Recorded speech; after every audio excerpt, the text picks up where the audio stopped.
Hi there guys, so Groblin here, coming with my first ever WWE Raw review, June the 3rd, 2013. Going to give you a quick brief overview of what's happened, the matches, the stories, and where they're taking it towards the Payback pay-per-view. The first match I want to quickly talk to you about, the Usos versus Primetime Players. Quite an average match. I do like the Usos. We got to see their entrance, their little war dance. It was good to see. Good for the tag team division to have some active tag teams actually fighting each other than it just being Shield and Team Hell No. So we got the Usos get the win over the Primetime Players. We got a good face win there. Personally, I think Young and O'Neil should split up. I'd want to see Titus O'Neil on his own. Great athlete. I think he's definitely got... He's come along a long way, and I think he could do great on his own. But I think in the Primetime Players, he's just going to disappear. Good on the mic. Looks like a beast, you know. So, anyways, that was that match there. Then we had, again, Alberto Del Rio versus Big E Langston. Again, I think this is for like the fourth time, possibly more. Lazy booking.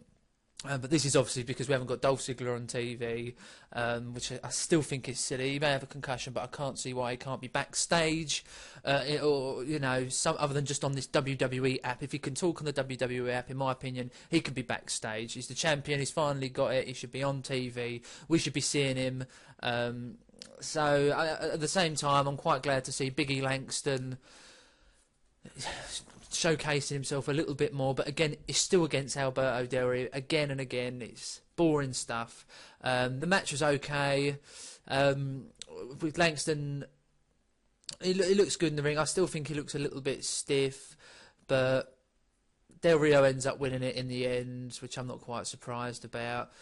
Obviously, going and being the #1 contender, but Del Rio is not getting over. He's great in the ring, but he just doesn't seem to be getting over. I personally find him absolutely boring, and I hope we do not see this match again, but we probably will. Next match I want to talk about, we had Sheamus versus Cody Rhodes, which was actually a really good match. A lot of good stuff going on in it. We had Damien Sandow on commentary, and I'm a massive fan of Sandow. He was great on the announce table. Between him and JBL talking between each other, they absolutely finished, but fantastic. It was brilliant. In the end, we had the same old Sheamus. He hits his white noise, hits his bro kick, wins the match, goes outside, attempts to shake Damien Sandow's hand, and Damien Sandow, get your filthy hand away from me, and it ends with Sheamus slapping him round the face, laughing and walking off. And you know, I do like this feud. It seems sort of a bit of a paper feud to me. It's not, hasn't got much weight to it, but I don't care. Big fan of Sandow, and I'm happy him being in a feud, full stop, not just sort of being in a distance. And the more time he gets on the mic for me, the better. He gets great heat. I find him quite funny. So good things for me. Then we had a Divas match. This is just going to be really, really quick here because I'm not interested in Divas at all. Well, not that I'm not interested in the Divas, but not interested in the matches whatsoever. We had Caitlyn, Naomi, and Cameron, and they defeated AJ Lee and the Bellas. Boring, boring, boring. There was a spear, a few girly screams at the end. As I say, the Divas division is just awful. Never really been the hugest fan, but you know, some people are, and I'm sure those people are even disappointing themselves. We had the Shield versus Randy Orton and Team Hell No. I'm absolutely loving what they're doing with Daniel Bryan at the minute. Absolutely fantastic. Just dynamite in the ring. The crowd were going mad for him with the yes chants. The match was overall brilliant. Absolutely fantastic. We had Randy Orton get knocked into Daniel Bryan right at the end, and the Shield end up getting a win. However it happened, the Shield end up winning again, and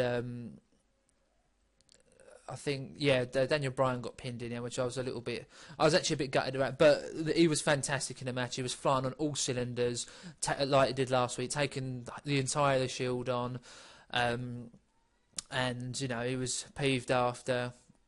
As you know, as he's kind of going with that, this is obviously the beginning of the split up of him and Kane, which is fantastic. I even think a Bryan Kane feud for a while after maybe quite good, but I think Daniel Bryan needs to be in the heavyweight championship picture. He I'd love to see SummerSlam, Ziggler, Daniel Bryan take the title from Ziggler. That'd be fantastic. He's just phenomenal in the ring. Not many wrestlers I watch in WWE nowadays watch the match and actually enjoy the match. I just watch it, or 9 times out of 10 I skip through the match just to see the results, see where the storylines are going. But I actually watched this entire match and loved it. Then we had Fandango, The Miz, Wade Barrett. They're continuing their feud.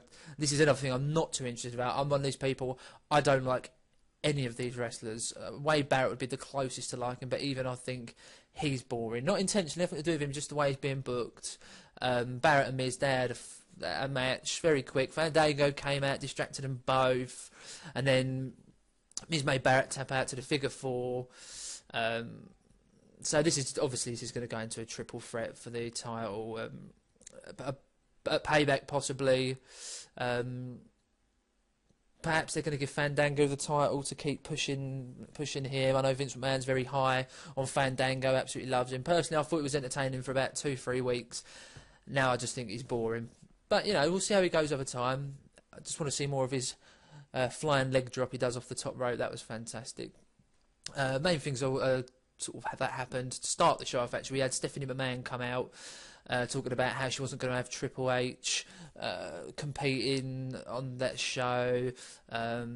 His concussion and all that stuff happened. She was at home. That we had to look at it from her perspective as a worried wife, and the kids were scared for their dad and all this crap. Then Vince McMahon comes out, pretty much says the same thing. Vince McMahon sporting his old hairstyle as well. He just said pretty much the same thing and spoke to the crowd and pretty much just said they were selfish for wanting Triple H. They were calling Triple H and, just... It wasn't very good. But after all this talking, then out of nowhere, the Shield's music come in, to which I thought, oh, this might go somewhere good.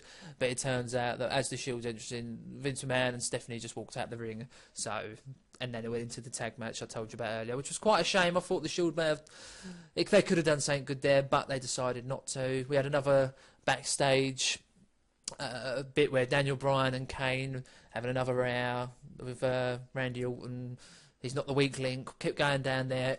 He was going to prove himself tonight, have a match with someone, and prove to everyone. And in the end, a bit later on, he ended up squaring up to Ryback. Who, in my mind, I started liking him right at the beginning, then I thought, no, they've gone Goldberg with this. They've realised they've gone Goldberg with this. They've tried changing it. All this feeding more, it just weren't working. But now they've gone heel. I'm starting to really like him. His entrance with the ambulance, brilliant. So basically, they were going to have a match, which was, again, another good match. Ryback did look a little bit slow in it, but Daniel Bryan, again, was fantastic. And it ended up with Ryback just getting a table, putting him through it. Superman John Cena comes out to the rescue, which was just predictable in every way. And they squared off each other and stared at each other. Nothing that interesting. And then we had Curtis Axel.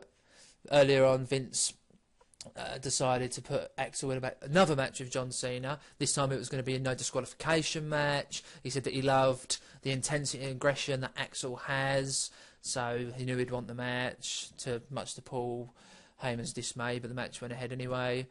And the match was all right. Axel looked great. I think Axel's brilliant. I think he's got, as long as he can prove himself and he gets booked right, I think it can go a long way. There was a few chairs here and there, and the match was okay, but in the end, Cena gets counted out again because Ryback sends him for a table. He get counted out in a non-disqualification match. I didn't think you could get counted out. I'm not sure, but either way, he gets counted out. Axel gets the win again. Ryback standing over John Cena to end the show. That's it. I'm quite looking forward to seeing where it goes. I wouldn't mind seeing Ryback take the title, but I can't see John Cena losing it to him just yet. But you never know. So overall, out of 10, I'm going to give this Raw a 7. But my highlight of the show was definitely Daniel Bryan as usual. I'm really looking forward to what they're going to do with him in the future. So anyways, I shall see you next week for another Raw review. Leave a like and comment and discuss and tell me what you think of the show. Thanks guys, see you soon.